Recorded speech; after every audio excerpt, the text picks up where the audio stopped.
on an hour-long run today out on the trails. We're going to talk about bonking in relation to ultra marathons and even marathons, but more specifically ultra marathons. When I talk about bonking, I'm talking about the body's depletion of glycogen and that sudden feeling of complete and total energy loss. You feel like crap and you just want to stop. If anyone's run a marathon, you know this feeling. In ultras, it's something that's a little more nuanced. There's a lot of factors that can lead to it in ultras, and especially if you're on the faster end, you could run into a bonk multiple times over a 50 or 100 mile race. And I'm not just talking about the normal fatigue. I'm talking about actually bottoming out with your glycogen levels. First tip is training your gut. Getting used to eating and running was the big transition for me from road running and ultra running. Marathon training does get you somewhat there if you're consuming gels and things like that. But when you get in ultras, you have to eat. A lot of times, real food. And most people, when they first start, can't consume food and run. It gives you cramps, GI issues, and a whole other host of things that just make it difficult to make that transition. That's basically what I struggle with the most. I practiced a lot. Eating gels, different types of gels, baby food, real food.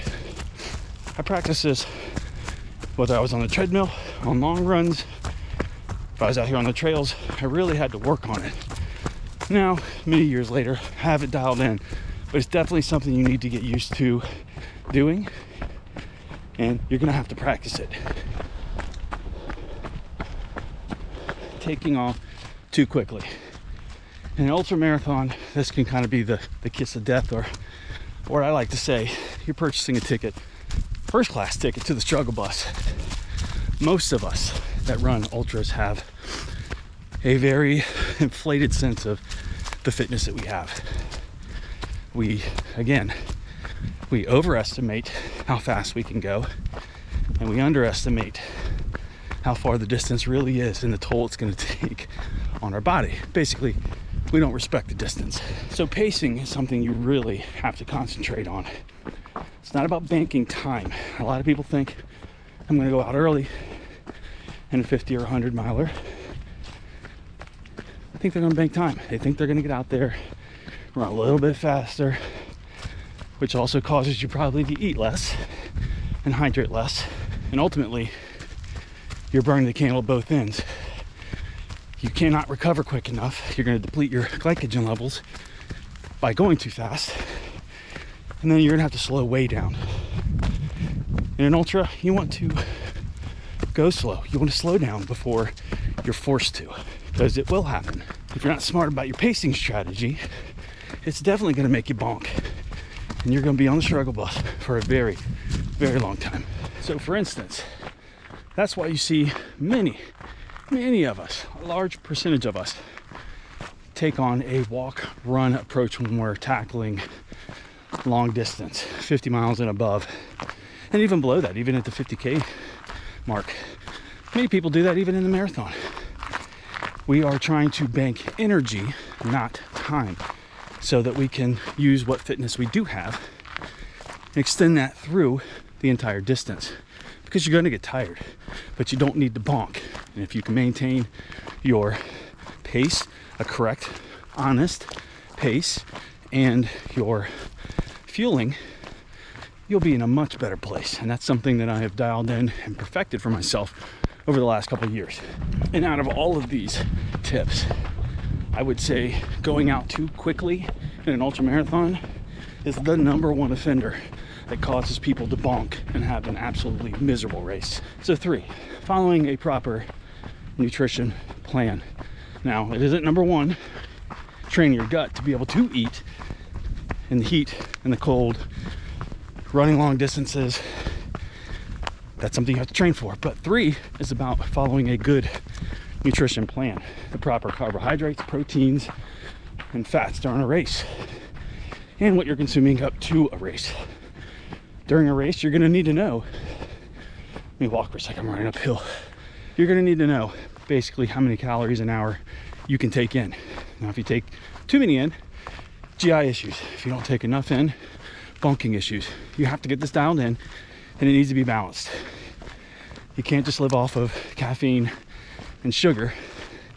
That's why I love things like avocado wraps, hummus wraps, pierogies, carbs, proteins, fats, things like that.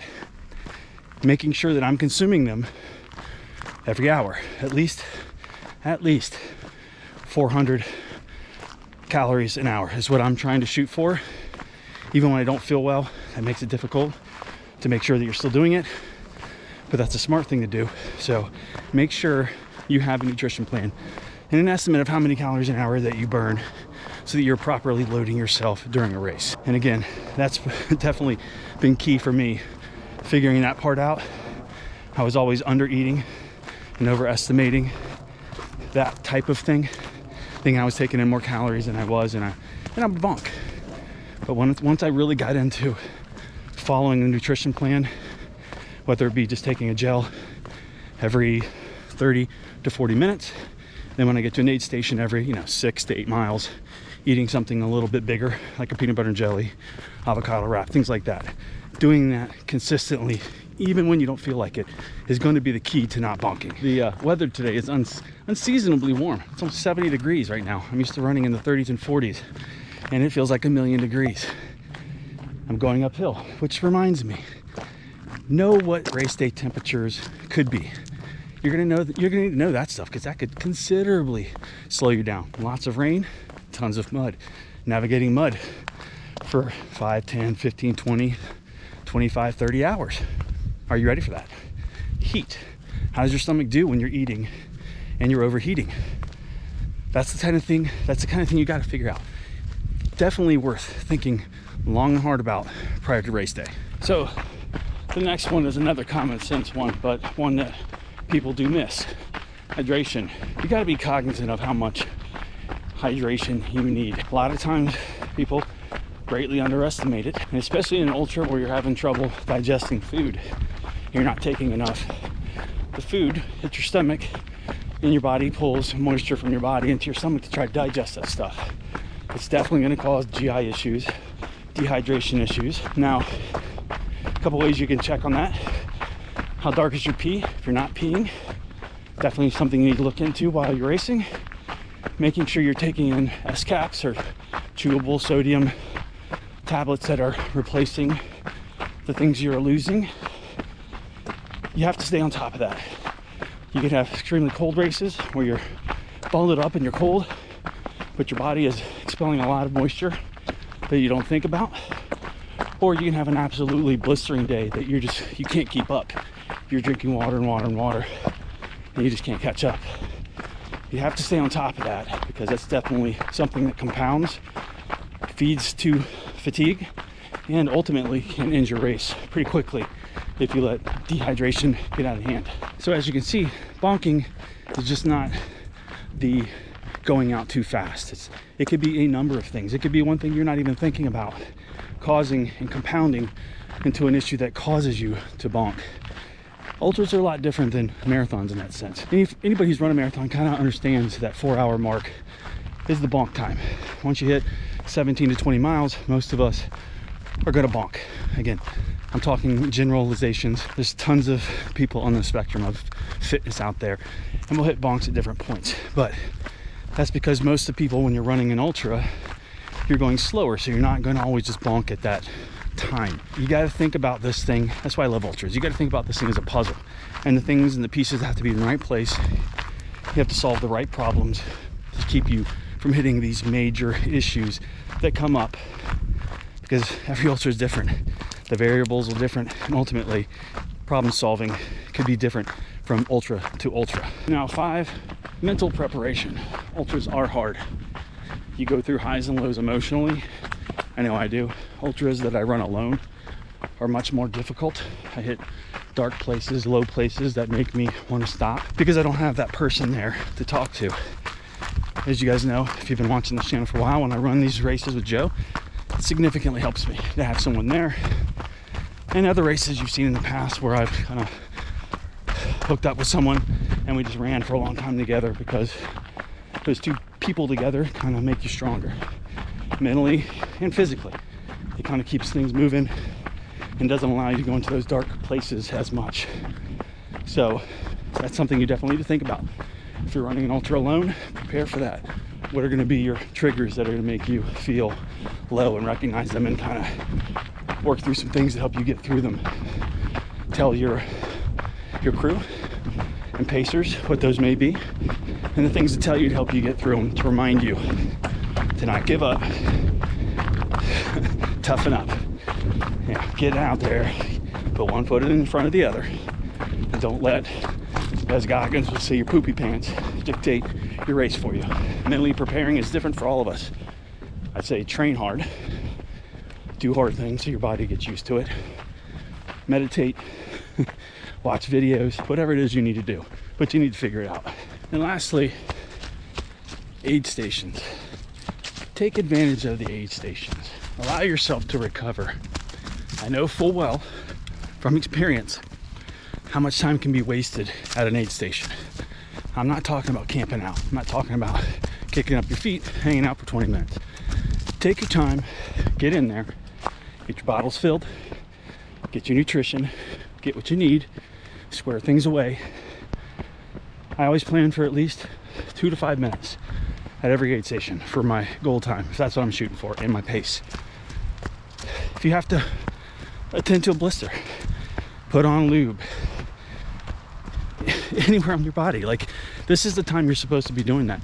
The aid stations are there for a reason, and you think you may save 5 minutes every time you don't stop.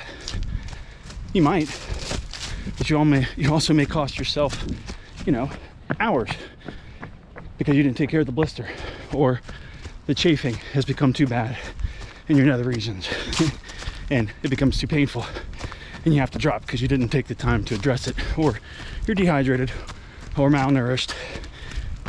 All these things you should be taking care of while you're running and at the aid stations. So if you follow these things, you're definitely going to help yourself fight off the bonk in running ultra marathons.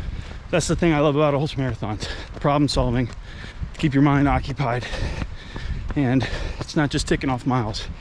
It's solving a puzzle and finishing something you trained very hard for, and nobody can take that away from you. Nobody can take away the accomplishment of training hard for something that hard that very little people on this earth do. They can't take it away from you. So definitely put in the time to achieve that success. If you'd like to watch some more ultra running tips, go ahead and click right here. I'll see you in the next video.